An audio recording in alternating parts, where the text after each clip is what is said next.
బెంచీకి నలుగురు, క్లాస్ కి 100 మంది. పుస్తకాలు పక్కన పెట్టుకుని మరీ చూచిరాతలు. క్లాస్ లో ఉక్కపోతగా ఉంటే ఎంచక్క కాలేజ్ గ్రౌండ్ లో కూర్చుని మరీ సామూహికంగా పరీక్షలు రాసేస్తున్నారు విద్యార్థులు. ఇప్పటికే బీహార్ లో మాస్ కాపీయింగ్ మీద పెద్ద దుమారం రేగగా ఇప్పుడు జార్ఖండ్ లోని ధన్బాద్ లో మరోసారి వేలాది మంది విద్యార్థులు మాస్ కాపీయింగ్ కు పాల్పడ్డారు.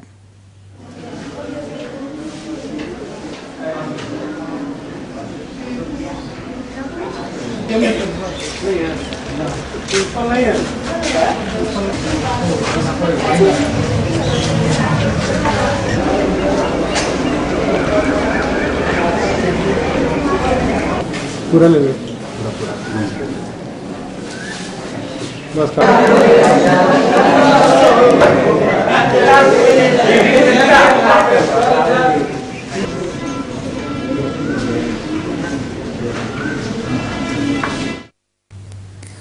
జార్ఖండ్ లో 2 రోజుల క్రితం జరిగిన పరీక్షల్లో ఇలాంటి మాస్ కాపీయింగ్ ఘటనలు వెలుగులోకొచ్చాయి. పరీక్షల్లో విద్యార్థులు కూడా ఎలాంటి భయం బీడియం లేకుండా ఎంచక్కా కాపీ కొట్టేస్తున్నారు.